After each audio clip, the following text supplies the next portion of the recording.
Turks. I'm your host, Cenk. We're on an awesome show for you today. You know what we have? We have some poll numbers for President Obama. Some are encouraging. They're mostly discouraging. I have theories as to why that's the case. Well, that's what I'm supposed to do, right? We have very good news on Bradley Manning. Hey, look at that, a show with very good news.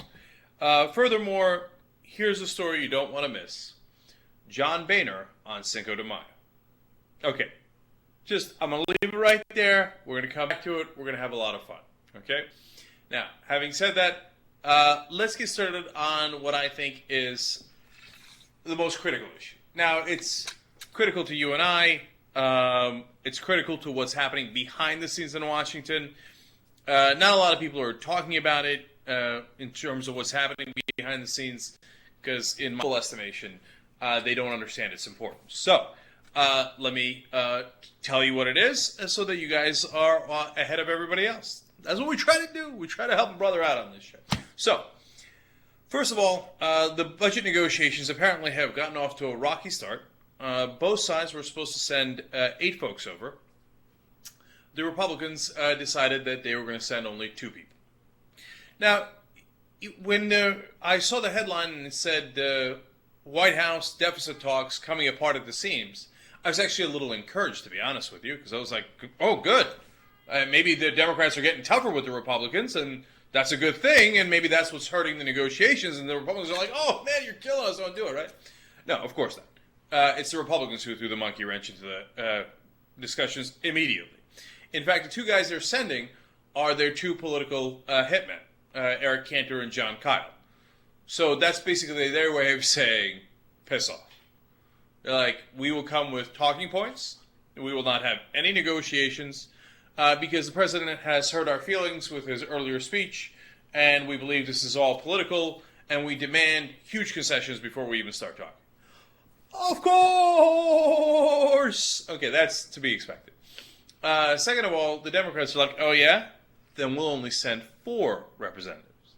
So it's like, I mean, it's such a small thing, and it's no big deal, but it's just funny symbolism. Like, the Republicans slapped them across the face and saying we're going to send 2 out of the 8. Democrats are like, oh yeah? We're going to send 4 out of the 8.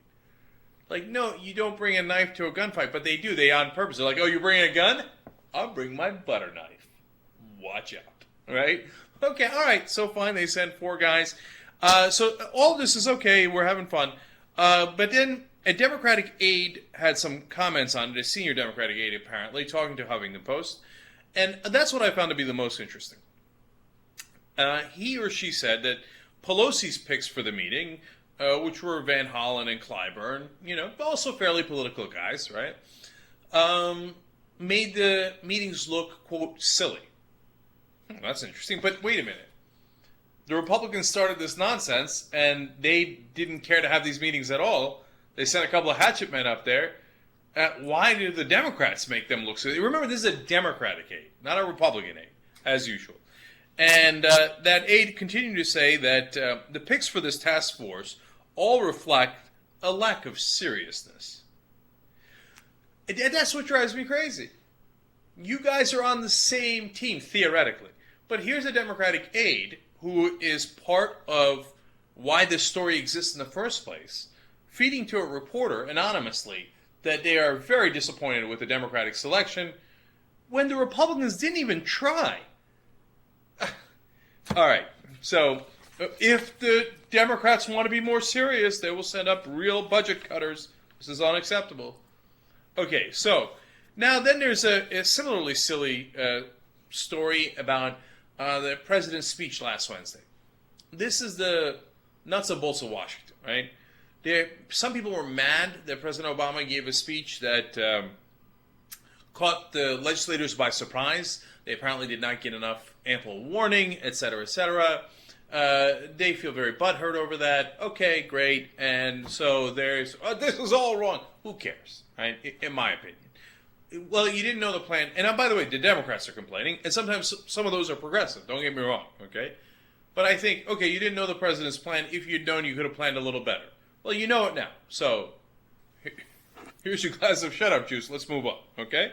So anyway, no big deal. Now, the president though, and the reason that this article exists in the first place, is putting out the message, oh, no, we've been planning this speech since December. And we're going to do deficit cutting, etc.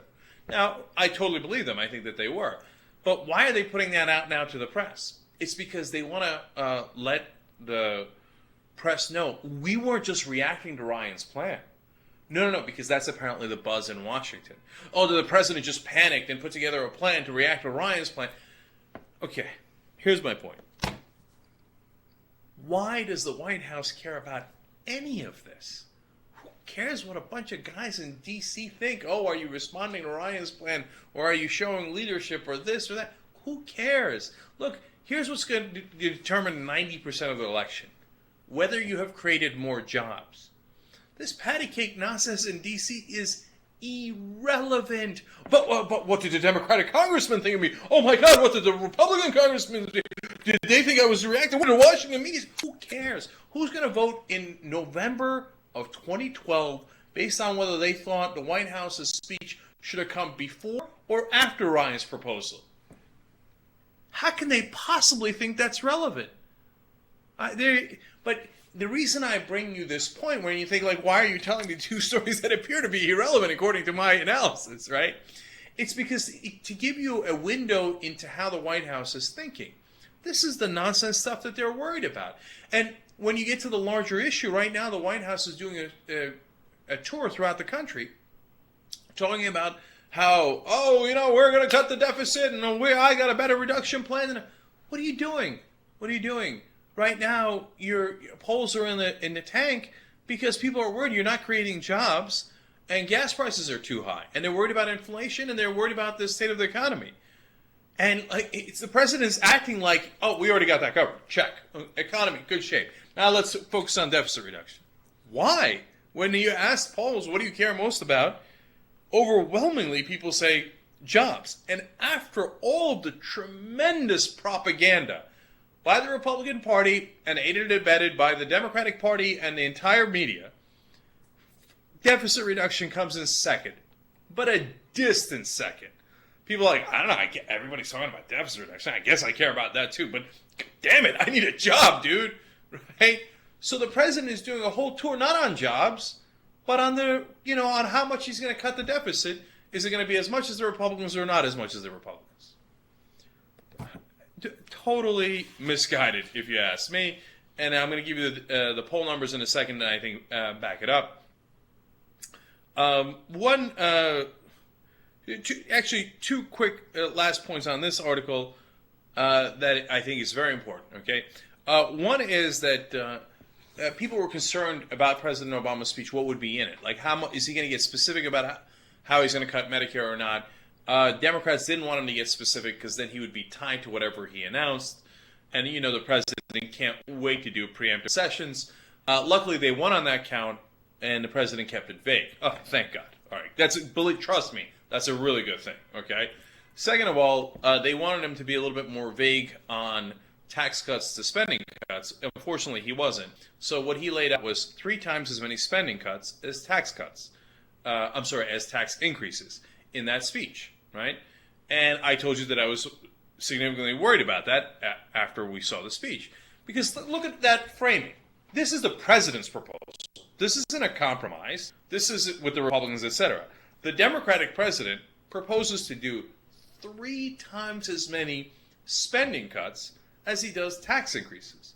Why are we only looking at the spending side of the equation? I mean, 3 out of 4, 75%. I can do the math for you.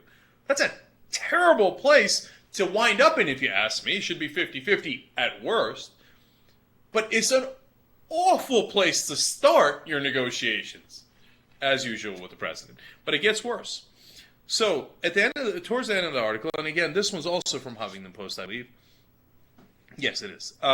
So, they ask, here's the quote from towards the end of the article. They start talking about the Gang of Six. You guys know that the 6 senators, 3 Democrats, 3 Republicans that are also working on some sort of budget compromise, the big compromise overall. So there's Ryan's plan, that's way to the right. I'll put it on the right here, my right.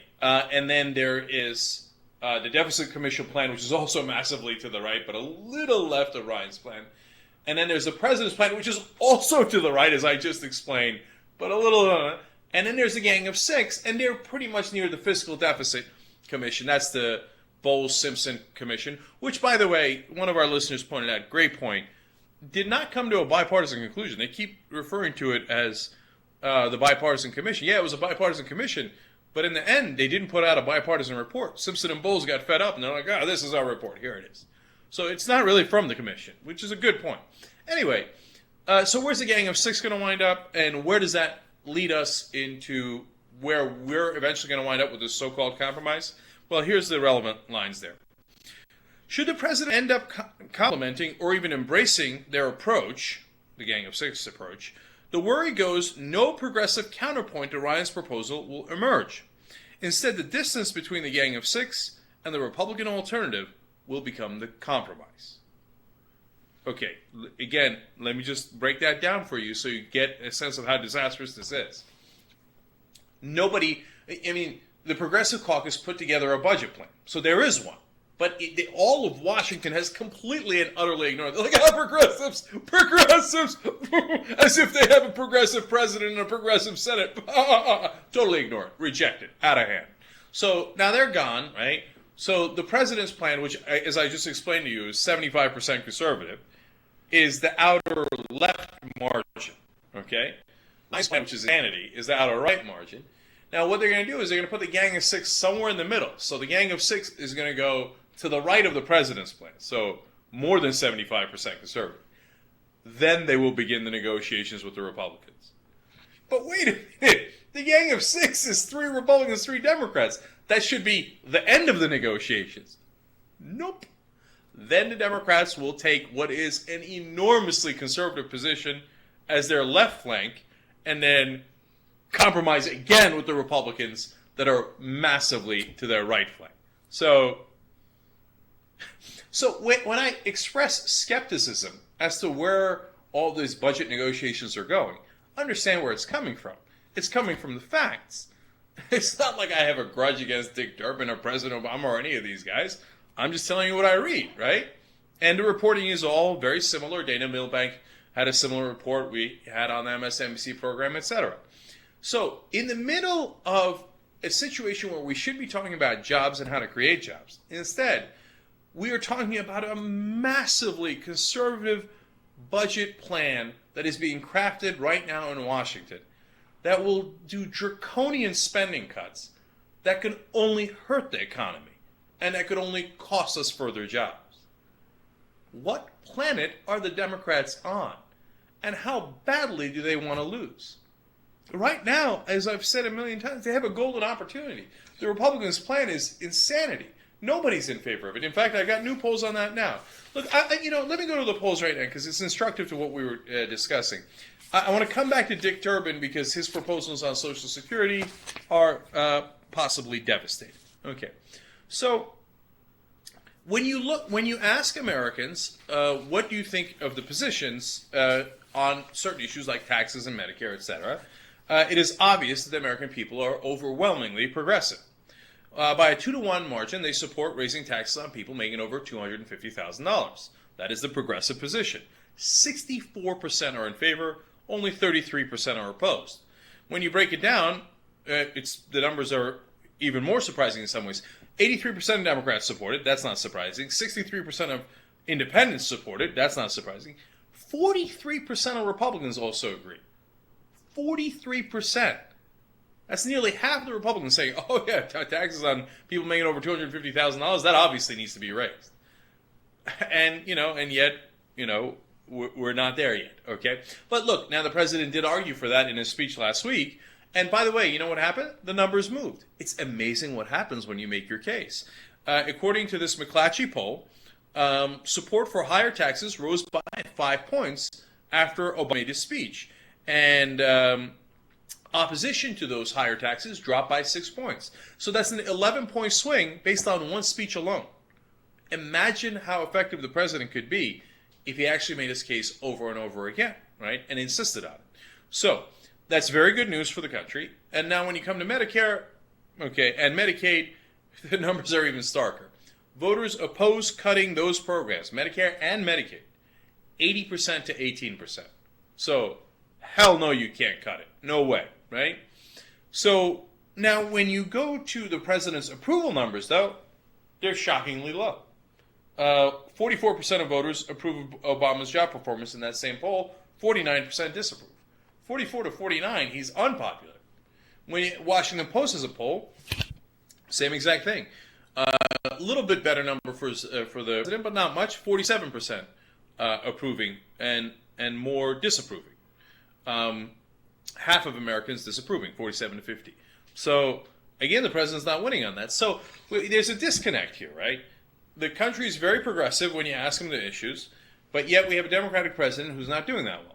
Now, why is that? One, I would argue it's because the Democratic president is actually not that progressive, and that he would improve his poll numbers significantly if he was an actual progressive, right? I know that makes Washington heads explode. They're like, what? What are you talking about? Fox News told me Obama's a socialist.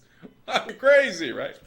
The second reason is because people don't really care about all this deficit patty cake.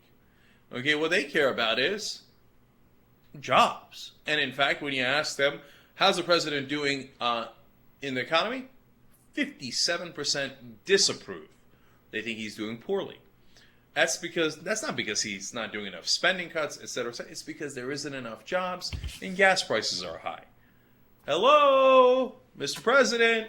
That's obviously what you should focus on. And if you do more drastic spending cuts, as apparently you are preparing to do in some sort of compromise with the Republicans, you will actually cost more jobs and significantly hurt your chances of getting reelected.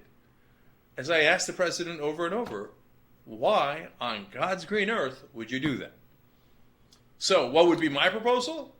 Well, my proposal, you're going to be shocked, is go the other way. I would say, hey, you know what? I agree with you. We're not going to cut Medicare. If 80% of you don't want to cut Medicare, and these guys just passed a bill that would cut Medicare dramatically, pretty much end Medicare. Well, okay, then I'm going to be against that. I'm going to have 80% of the people on my side, and I'm not going to negotiate on it. Blah, blah, blah, blah. You're not being serious. Oh, the people in Washington are mad at me. I'm not being serious about budget negotiations. Oh, cry me an effing river. Okay? I'm not going to do that. You know why? Because I'd like to get reelected. Plus, I'd like to do the will of the American people. Here's what else I'm going to do. I'm going to up the amount of taxes I'm going to raise for the people making over $250,000. Oh, but the people in Washington will cry and cry. Oh, my God, what are you doing? This is very unserious. You can't be taxing the rich like that. Watch me. Okay, that's what I'd do. That's what the American people would do.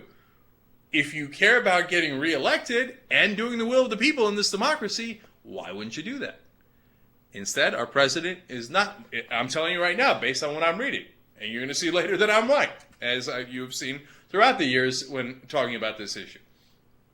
The president will not do that. Instead, he will go 87.5% of the way towards the Republicans and say, oh, Washington, I have reached a great compromise. You know, last time he did the compromise where they got rooked, he had the Washington Monument behind him. Maybe this time around he'll have, you know, the Jefferson and the Lincoln Memorial, and he'll have everything behind him. He'll be like, oh, how much do you like my compromise? And my guess is that the American people will not like it very much. So, look, I do. And when I tell people, it makes their heads explode, but it's the reality. Or look, it's what I think is the reality. I could be wrong, right? So I think what they're going to do, which is stunning, it's stunningly stupid, right, is that the Democrats, and again, there's so many articles about like, oh my, people, nobody knows what's going on. Oh, they don't know what's going to happen. It's so up in the air. No, it's not. It's never up in the air. Look, again, I'm telling you this because for the people who've been following this a long time, following this show, you know I was right. What did I say all along? They're going to pass health care. There was all that fake drama. Oh my God, are they going to pass it? I said it was never a question whether they were going to pass it. They had overwhelming majorities. Of course they were going to pass it. The question was what was going to be in the bill. And what was in the bill wound up being weak sauce, in my opinion, right? But all fake drama. And then don't ask, don't tell. What did I tell you all along? People are like, oh, it was such a big question. Is it going to pass? Is it not going to pass? I told you it was going to pass all along, right? So I'm not pessimistic. I look at the facts and where they lead, right? So In those cases, they lead to passage, depending on how it goes. But the question is what's in the bill, like financial reform. Was it going to pass? Of course they had to do some financial reform. The question is what's in it. So all this leads to, in the end, my guess is that when they reach this so-called compromise, the president and the Democrats will agree to not tax increases, but tax cuts. And you think, oh, that can't happen. That's crazy. How could that possibly happen? The president just today went to Virginia and made another speech about how we need to increase tax on the rich. How could Cenk, be so crazy as to think that no, we will cut taxes again under President Obama over the next 2 years? That can't possibly happen, get it? Now you watch, okay? Now here's why. They'll say, oh, we got rid of deductions. So since we got rid of deductions, which are mainly for the middle class, by the way, we got rid of tax expenditures, they will say. So we cut tax expenditures, and hence we will lower the top rate for corporations and possibly for the top income bracket. And the president will say, if you re-elect me, then I'll give you the higher taxes on Bush. So in the end, he'll have done several rounds of tax cuts, not tax increases, but promised you, if you just, give me a hamburger today, I promise I'll pay you back on Tuesday. All right, let's see if it's true or not. One piece of good news from the Washington Post poll. Despite all this bad news for the president in terms of his poll numbers, he's still leading every one of the Republicans in possible matchups.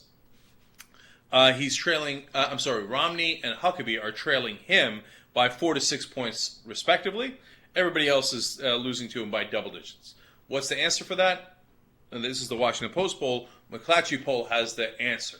Okay, the answer is the American people hate the Republicans even more. Okay, which is, of course, something else we've told you all along as well. The popularity of the Republican Congress is down to 30%.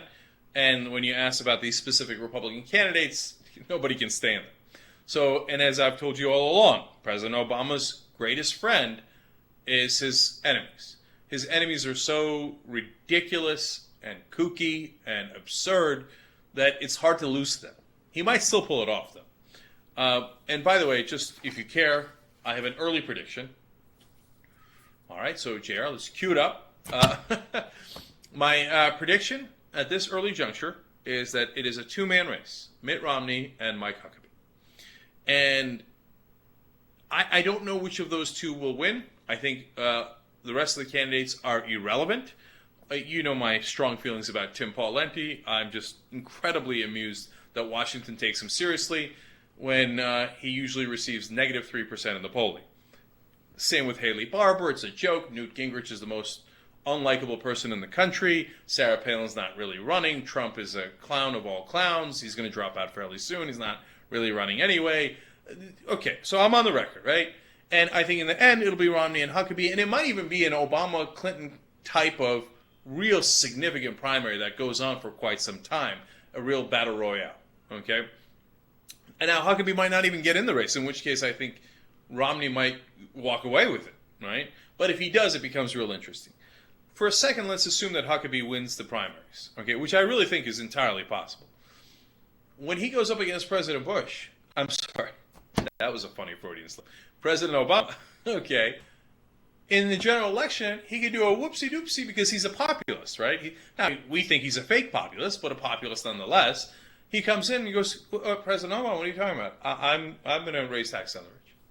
And then Obama's like, what? Wait a minute, that was my big thing that I was saving for the election. And I was going to say, okay, if you'll reelect and then tax them. Huckabee's like, no, you're right, we're in a bad economic situation. I'm going to do raise tax on the rich too. Okay, so I have neutralized that advantage for you. You have not created enough jobs. I win. And that would be an awesome strategy.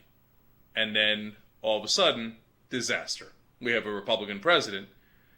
Now, I tell you all these things so that it does not happen. I hope against hope that somebody's listening and goes, yeah, those are good points. Maybe we should be a little bit more careful. Maybe we shouldn't do this disastrous compromise that we're talking about now when it comes to the big budget. If I was the president, I would say compromise. Here's the first thing you're going to have to compromise. I'm getting rid of those Bush tax cuts. Period. End of this. Okay, now you want to do a deal? It has to be part of the deal. If not, good luck to you, okay? You don't get anything else. There's no other part of the deal. And, you want to shut down the government, you want to don't want to raise the debt ceiling, you want to cry and scream and hold your breath until you're blue. I don't give a damn what you do. But we're going to go ahead and take away those Bush tax cuts. If he did that, that would be a winning strategy. Will he do that? I would be shocked. Okay, so now final thing on this, and actually the thing that I care most about. So as we've been telling you about these budget compromises, the one thing that has not been mentioned often is Social Security. The president left it out of his speech. That's a great thing, because if he was going to put it in, he might have put in that we were going to cut it. And he left it out of his State of the Union, too. Fantastic. Okay? Of course, the Republicans have hinted that they would love to cut it. Unsurprising. So what is the Gang of Six going to do? The Gang of Six, 3 Republicans, 3 Democrats. One of those Democrats is Mark Warner. We showed you on the program yesterday that over the weekend he said that they will have to do Social Security reform, and they will have to do cuts of Social Security. Disaster. But don't worry, there's a Democrat on the commission who is a real liberal Democrat, we are told, and his name is Dick Durbin. He's the number 2 Democrat in the Senate. He's from Chicago, and he has now come out and spoken about what we need to do in terms of Social Security, and that is a disaster. Now let's give you some of the parts of that conversation. First, he talks about Paul Ryan's budget and Obama's hopes for a bipartisan bill. Clip number 1. You have the House Republican budget from Congressman Paul Ryan, whom I know and like, which is going to be placed somewhere on the right side of the spectrum. You have the president's suggestion, which will be on the other side of the spectrum. And if and when we reach an agreement, it'll be in the middle. A bipartisan effort, which I think has a chance to succeed. So already we're in a disastrous area. Why? Because we're not talking about splitting the difference between Paul Ryan and the Progressive Caucus's budget, which exists but is apparently totally ignored by so-called liberal Dick Durbin. We're talking about the president's proposal, which is already conservative, as the left flank, and Paul Ryan's budget as the right flank. And now Dick Durbin is saying that they're going to go to the middle of that, and as I told you earlier, then they will probably go between that and Ryan's plan again. So it's already a horrible beginning. When asked, hey, how about Bernie Sanders? He's put together a progressive proposal. Here's what Dick Durbin replies. I think Bernie's gone too far with his language. So dismiss it out of hand. Bernie's going too far with his language. He's an actual progressive. No. We wouldn't ever consider a real progressive proposal. Remember, this is supposed to be a liberal Democrat who's negotiating with the Republicans, and instead he's doing them favors and saying, oh, our progressive? Oh, no, he's going too far. We won't even consider it. Great. Now, when you get to actual Social Security, here comes Dick Durbin's lies. Clip number 3. In 2037, as we know it, Social Security falls off a cliff. There's a 22% reduction in payments, which is really not something we can tolerate. If we deal with it today, it's an easier solution than waiting. I think we ought to deal with it. Many of my colleagues disagree and say put it off to another day. But from my point of view, leaving it out makes it easier politically. Including it, I think, meets an obligation which we have to senior citizens. So, there he is, adopting 100% of the Republican talking point. Social Security is falling off a cliff. Really? On which planet? As he himself acknowledges, it cannot pay 22% of its obligation 26 years from now. It pays 100% for 26 years. And then, at the end of that, maybe it only pays 78% of the obligation. In which world has that fallen off a cliff? Well, Dick Durbin is trying to mislead you. He's trying to get you to panic so that when they propose Social Security cuts, you go along, you bow your head, you go, oh, well, the liberal Dick Durbin agrees with the conservatives that we absolutely, positively have to cut Social Security. By the way, why are they doing this? Because they spent the $2.5 trillion surplus that Social Security has.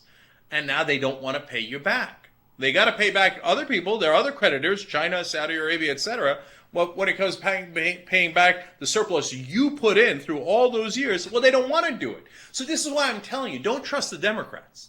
Okay, if you think they're going to protect your interests, look at what Dick Durbin's saying. Now, I don't laugh at that because I don't like Democrats. Okay, I laugh at that because of the evidence. Now, don't get me wrong. Should you trust the Republicans? Of course not. But everybody already knows that. Anyone that has 2 bits of sense knows that the Republicans don't have your best interest in mind, even remotely. They're just doing the bidding of their rich and donors. But the Democrats bother me more because they're a wolf in sheep's clothing. Here's so-called liberal Dick Durbin saying, it's an emergency. An emergency. We have to cut Social Security. But don't you agree with me and my Republican friends? No, Senator Durbin, I do not. I believe you are liars. And I believe that you are looking to rob the American people. I've told you this before. If you move the retirement age from 65 to 70, as an example, it costs the average retiree over $60,000 in benefits that they would have gotten but didn't get because they retired at the age of 70. So they're going to rob you of somewhere near $60,000, each and every one of you. And he says, we had to do it. Oh, don't you see that there's an emergency 26 years from now because it's a little short? They're not worried about that. They want to bounce the budget off your back. They want to steal from that surplus. All right, if I'm wrong, I'm happy to see it, man. If the minute Dick Durbin comes out and says, no, we're not cutting Social Security, I will give him all the credit in the world.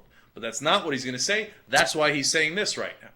And now when it goes to agreeing with Republicans and Democrats, well, again, the so-called liberal Dick Durbin is going to agree and be incredibly polite to the Republicans and then hit the Democrats. So clip number 4, him being overly polite to the Republicans.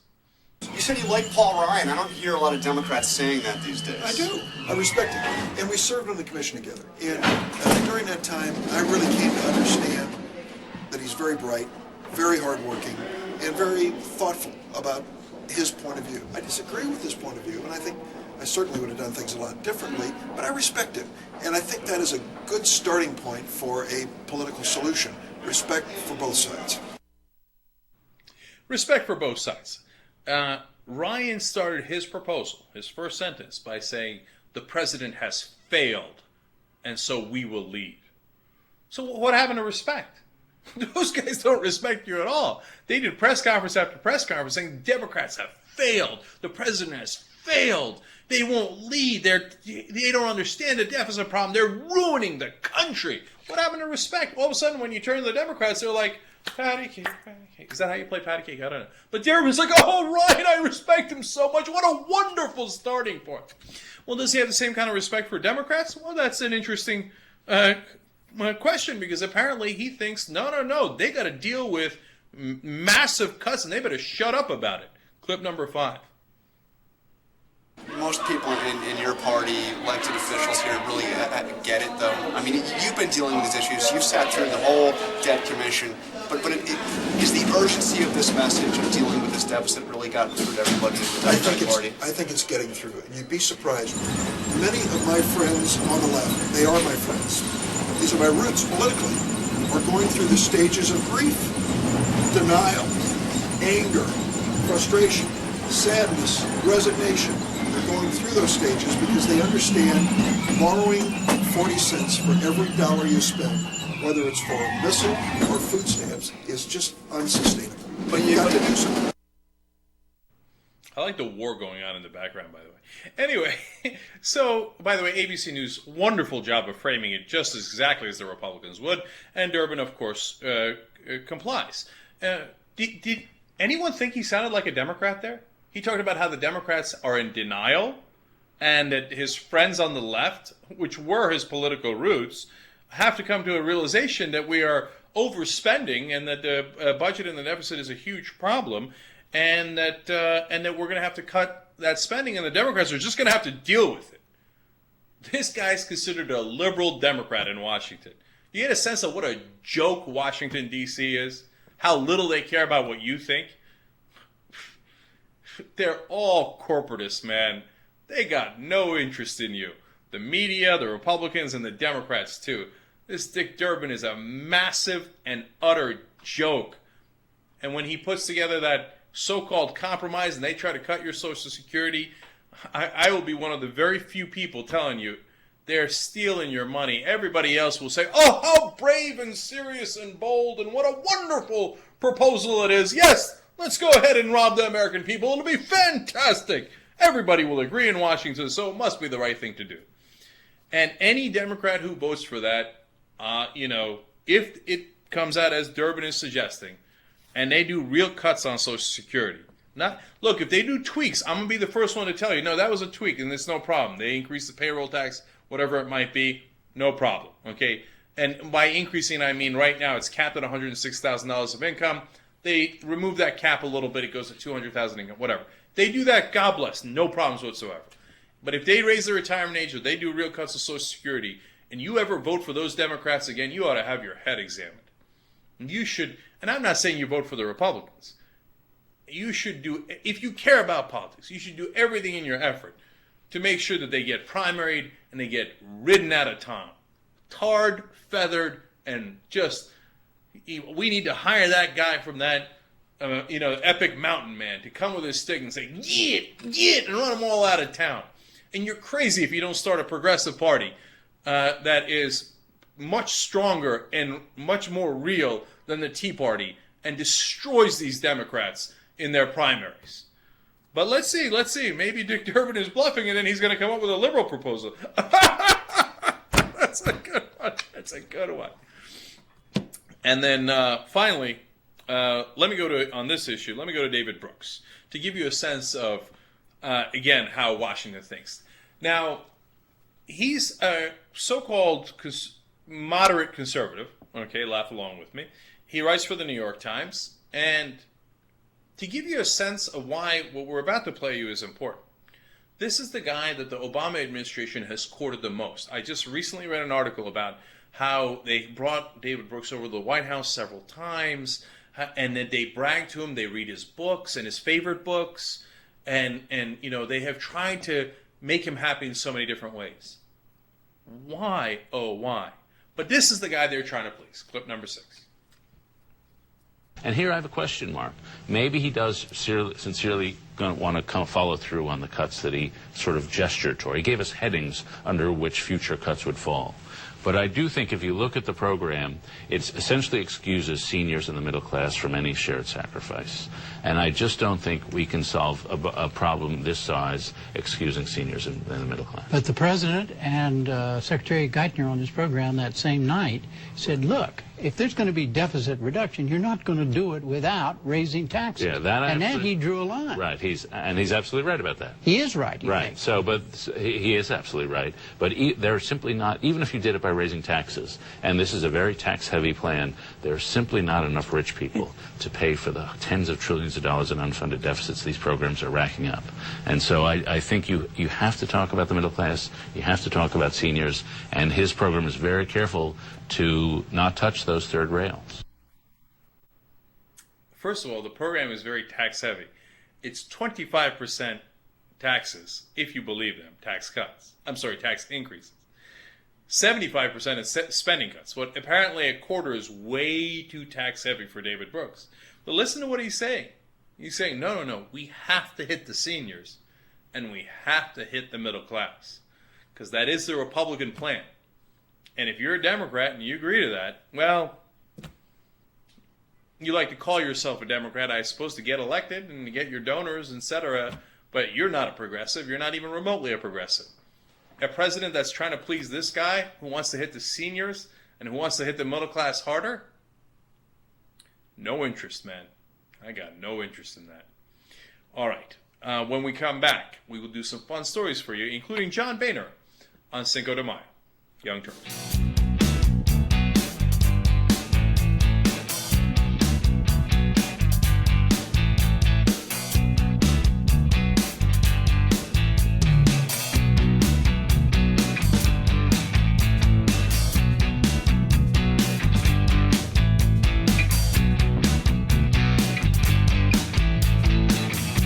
Welcome back to the Young Turks. Anna and Cenk with you.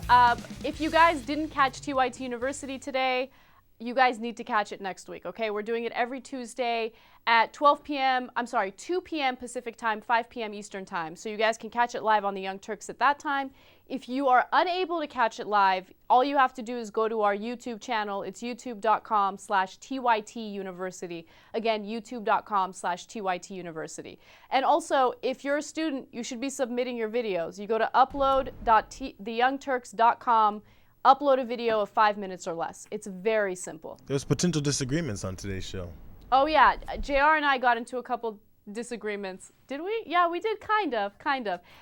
You guys will definitely like it. There are a lot of controversial topics. We had one of our student correspondents show us the nightlife in Austin, Texas. It was a lot of fun, okay? Should Austin, Texas be the top party school? We discussed that. So make sure you guys catch it live. If you can't, again, youtube.com/TYT University. All right, let's get to the good stuff. So officials in Iran are keeping an eye out for those who have given in to un-Islamic vices, okay? And one of the un-Islamic vices includes owning a pet dog. So if you are in Iran and you are seen walking a dog, if you are seen taking care of a dog, you will have that dog taken away from you because it's un-Islamic and the authorities in Iran do not agree with it. Anna, I've always thought that you were rather un-Islamic. You know, you got that little dog of yours. You claim it's a dog. It looks like a rodent, but nonetheless. You are the worst. You are the worst. No, I'm cutting you off. You're not allowed to talk anymore for the rest of the show. You can't call my dog a rodent. Well, it's rather small and adorable. Questionable attractiveness as a dog. But anyway, I know you love it. I know you love it, okay? But every time I see that dog, I think un-Islamic. So the part of this story that I love is that the Iranians have decided, oh my God, the West is taking over.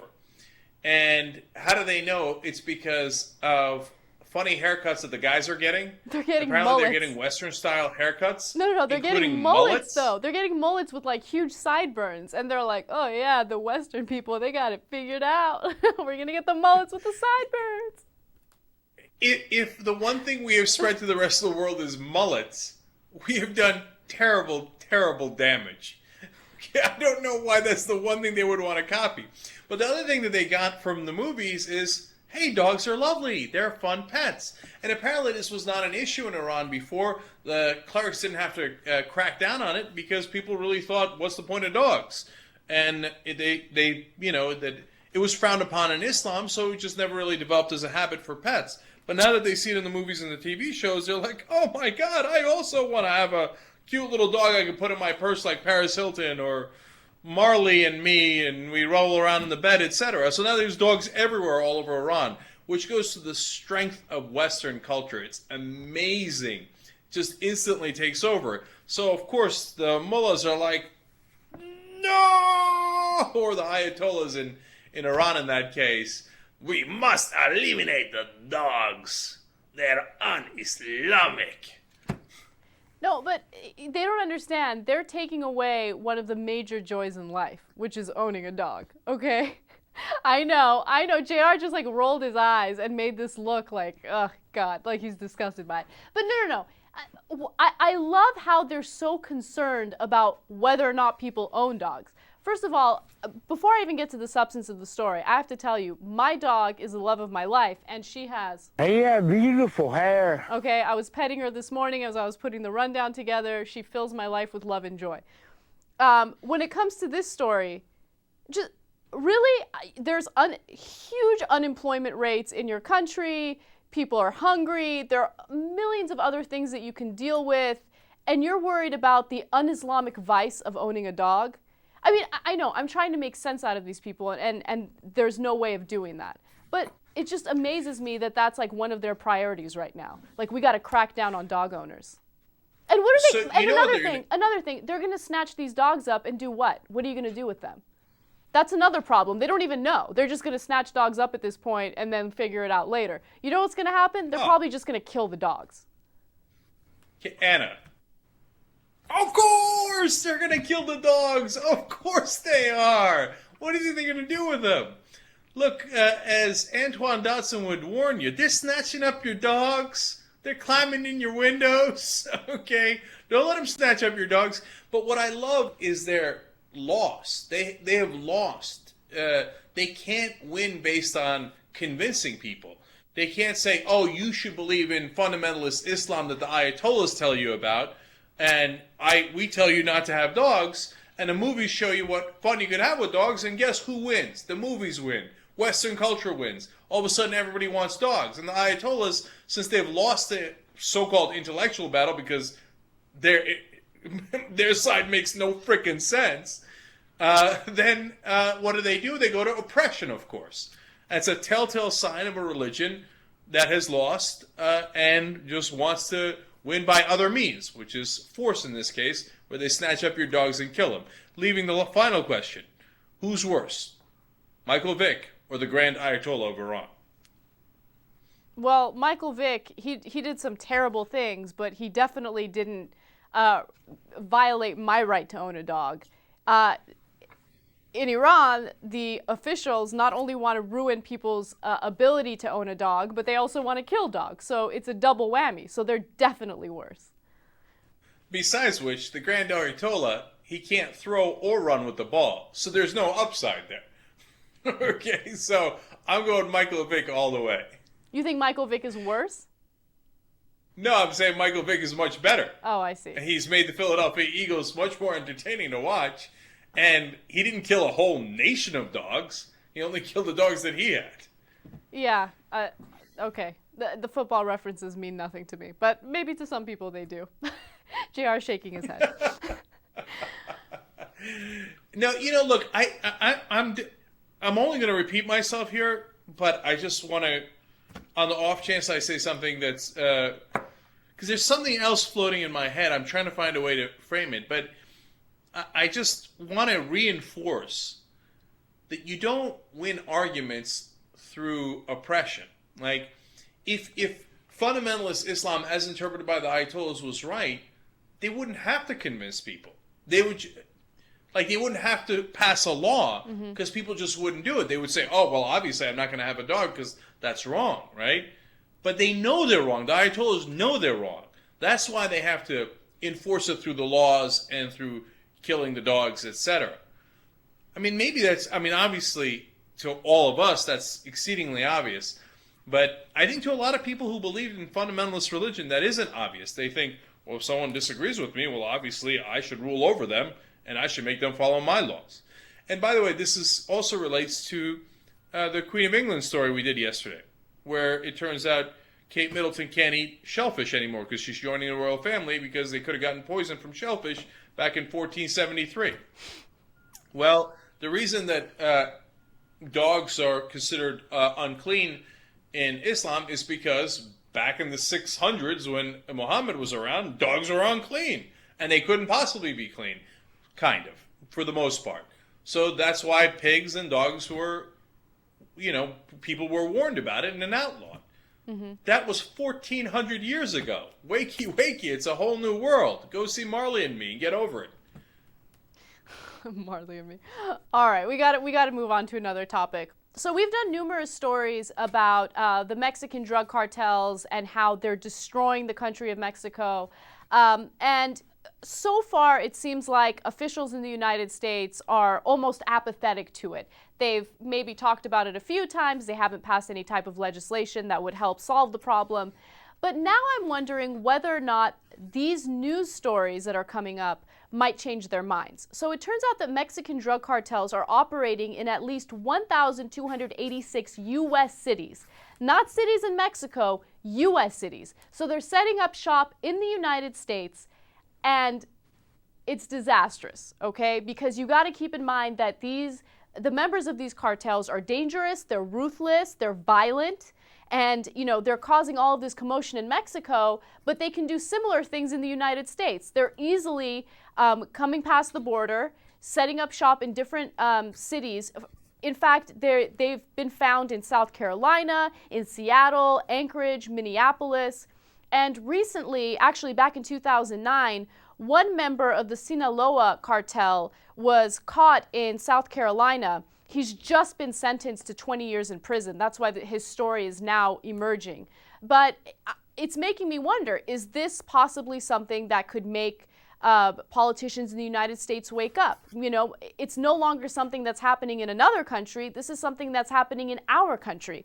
Another amazing statistic is the fact that cartels in Mexico are making $39 billion a year off people in the United States because of drug trafficking.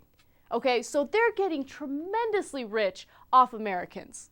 they're so powerful. So what's going to happen? Are politicians going to continue ignoring this issue? Well, what Anna's trying to tell you is they're climbing in your windows, they're snatching your people up. You got to be careful out there, okay? The Mexican drug cartels are in your house. They're in your house. No, they are in your house. And yes, yeah, quite literally sometimes. Now, so Anna hit on the big problem there. They're making $39 billion. Here's what you're not going to stop doing. A business where you make $39 billion. And it doesn't matter what the cost is, they're going to continue. And before they were bringing drugs, the drug cartels in Mexico were bringing drugs into the U.S., then they figured, hey, why not go retail? You know, why not actually sell the drugs and get that part of the market as well? I mean, before they were wholesale, basically, they were selling the drugs to distributors here in the U.S., but they're like, why not become the distributors yourself? And hence why they are now being caught in all across the U.S. You know, is there a chance that that culture of unreal violence that we're seeing in Mexico spills over to the U.S.? Well, obviously the U.S. authorities are going to look to squelch that in a huge way, but hey, you never know. And once it starts unraveling, it's hard to put it back together. And then you want to see panic, because look, Americans are already panicked over immigrants. And then you get Mexican drug cartels. If they start doing some of that stuff here, oh, the panic is going to be massive. What people aren't understanding yet, and what politicians in the U.S. aren't understanding yet, is the fact that this situation is unraveling, and it's unraveling quickly, okay? The last time we did this story, I talked about the number of people in Mexico that die every year because of drug-related violence. You know, in 2010, that number basically went up to over 15,000 people in Mexico getting killed because of drug cartels and because of the violence that's involved in all of this drug trafficking. And the same thing is happening in the United States, where, you know, just to give you an example, back in 2007, only 35 U.S. citizens died because of drug cartel-related violence. In 2009, it increased to 79 people. Not a big deal, right? In 2010, the number increased to 106 people. So every year, it's slowly increasing, and a similar thing happened in Mexico. Okay, right now, what members of the drug cartels in Mexico are doing is they're recruiting high school students from El Paso, and they're basically recruiting them to smuggle drugs for them. And these high school students from the United States, not from Mexico, are now getting involved with these drug cartels. They're getting tricked into getting involved with these drug cartels. So how far is this going to go? Right now, everyone's asleep. The media is asleep. Politicians in the United States are asleep. And this is just a huge problem that's just waiting to explode in our faces. So... And by the way, when it does, of course, all the anger will be completely and utterly misdirected. Instead of getting angry at this senseless war on drugs that created a business where they make $39 billion in profits from doing this, and hence obviously will do, and it doesn't matter what their nationality is. And remember, during Prohibition, it was, you know, Italians that had the gangs. In this case, it happens to be the Mexicans, but it won't matter. What they'll do is they'll blame the Mexicans. They won't blame the war on drugs. They'll say, no, we have to get tougher on the war on drugs, and they'll blame all Mexicans. You watch and see. If it starts to spread and get really violent here, that is almost definitely the direction that they'll go in. Yeah, I definitely think that's the direction it's going to go in. I mean, history has definitely shown similar situations that ended up that way. We got to take a quick break. Let's take a quick break, and after that, we come back with abstinence apparel. You're going to love this story. We'll be back.